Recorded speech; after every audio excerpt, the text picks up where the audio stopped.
Selamat pagi putra-putri Bunda Maria. Mari kita awali acara perjumpaan kita pada hari yang penuh berkah ini dalam acara serambi religius dengan membuat tanda kemenangan iman. Dalam nama Bapa dan Putra dan Roh Kudus. Amin. Ibu Bapa, saudari-saudara umat Allah yang terkasih, mari kita berdoa satu kali salam Maria. Salam Maria penuh rahmat, Tuhan sertamu, terpujilah engkau di antara wanita, dan terpujilah buah tubuhmu Yesus. Santa Maria, Bunda Allah, doakanlah kami yang berdosa ini, sekarang dan waktu kami mati. Amin. Putra-putri Bunda Maria yang terkasih, Anda masih melihat dan merasakan betapa dahsyatnya berdoa Rosario Kudus.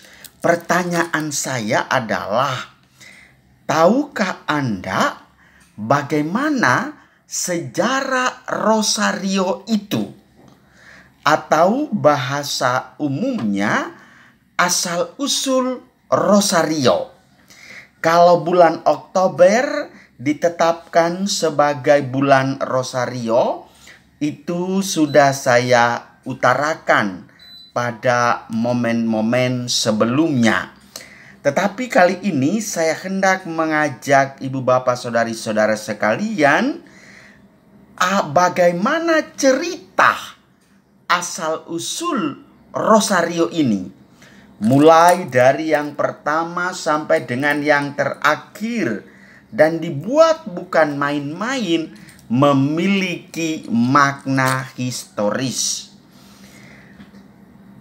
Rosario adalah salah satu doa yang paling disukai dalam gereja Katolik. Uskup Agung Fulton Sheen mengatakan Rosario adalah kitab bagi mereka yang buta, di mana jiwa-jiwa melihat, dan di sana ditampilkan drama kasih teragung yang pernah dikenal dunia. Rosario adalah kitab bagi mereka yang sederhana, yang menghantar mereka masuk ke dalam misteri-misteri dan pengetahuan yang lebih memuaskan hati dari pendidikan manusia. Rosario adalah kitab bagi mereka yang lanjut usia, yang matanya tertutup terhadap bayang-bayang dunia ini dan terbuka pada dunia mendatang. Kuasa Rosario melampaui kata-kata.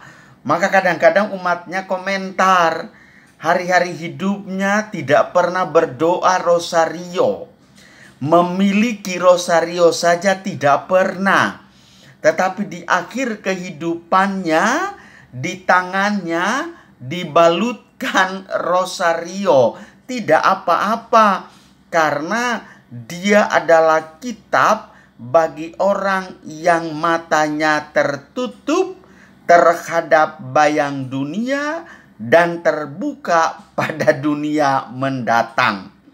Saudara-saudariku yang terkasih, diawali dengan doa kredo, Bapa kami, tiga salam Maria, dan doksologi, serta diakhiri dengan Salve Regina. Rosario merupakan pendarasan 5 misteri. Masing-masing terdiri dari Bapa kami 10 kali salam Maria dan doksologi. Selama mendaraskan Rosario, kita merenungkan misteri-misteri penyelamatan dalam hidup Tuhan kita dan kesaksian iman Bunda Maria. Peristiwa itu adalah peristiwa gembira, peristiwa cahaya, peristiwa sedih, dan peristiwa mulia. Dengan demikian, Ibu Bapak, Saudari-saudaraku, putra-putri Bunda Maria, asal-usul rosario saya tegaskan agak kabur.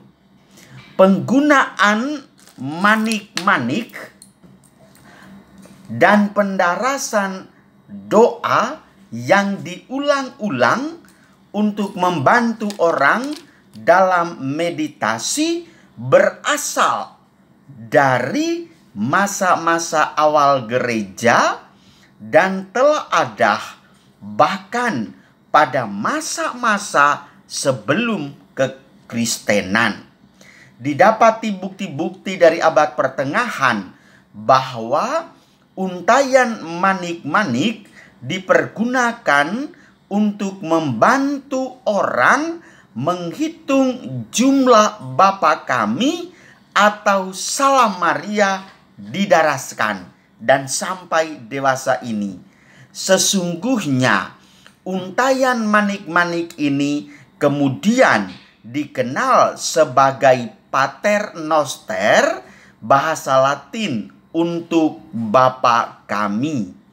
Sebagai contoh, pada abad ke-12, guna membantu agar mereka yang kurang terpelajar dapat berpartisipasi lebih baik dalam liturgi, pendarasan 150 Bapa Kami dipakai untuk menggantikan 150 Mazmur dan dikenal sebagai brevir orang-orang sederhana.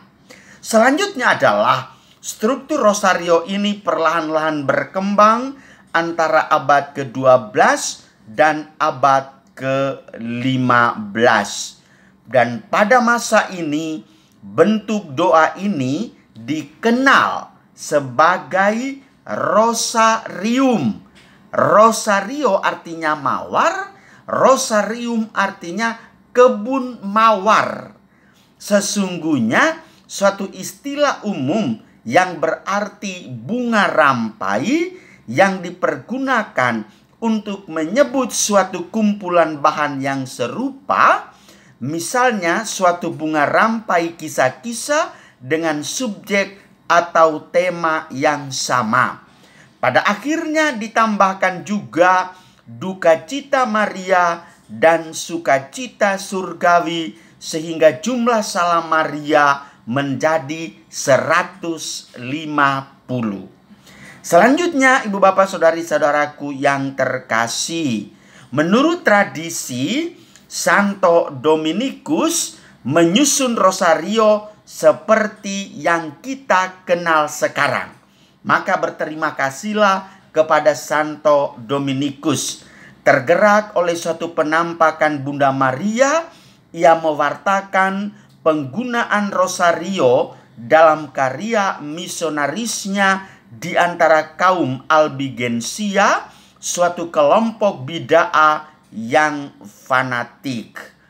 Dan selanjutnya, Ibu Bapak Saudari-saudaraku yang terkasih, sebagai ilmuwan mengesampingkan peran aktual Santo Dominikus dalam terbentuknya rosario, sebab kisah-kisah riwayat hidupnya yang ditulis lebih awal tidak menyebutkan hal itu. Namun demikian, peran Santo Dominikus terlibat aktif dalam menciptakan rosario.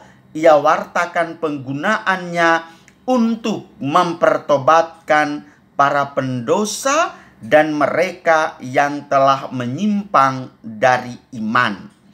Dan selanjutnya, saudara-saudariku yang terkasih, dewasa ini rosario menjadi semakin populer pada tahun 1500-an, teristimewa melalui upaya Paus Santo Pius yang ke-5. Dan meski demikian, kita kembali lagi kepada penetapan bulan Rosario, yaitu ada peristiwa pertempuran di Lepanto, di mana kaum Kristen pengikut Kristus menang berdasarkan doa-doa Rosario itu.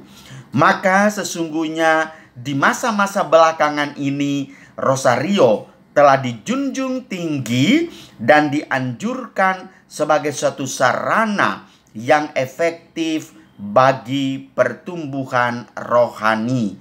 Dan yang paling akhir, kisah yang begitu indah, Yohanes Paulus II menerbitkan surat Apostolik Rosarium Virginis Mariae, di mana menetapkan peristiwa cahaya mendorong umat beriman untuk menggunakan Rosario untuk bersama Maria merenungkan wajah Kristus.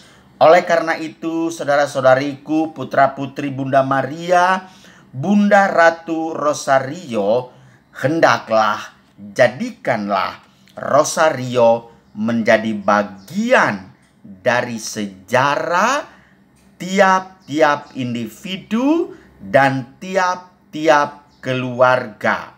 Sebab melalui doa Rosario, ikatan kasih diperteguh. Amin. Dalam nama Bapa dan Putra dan Roh Kudus. Amin.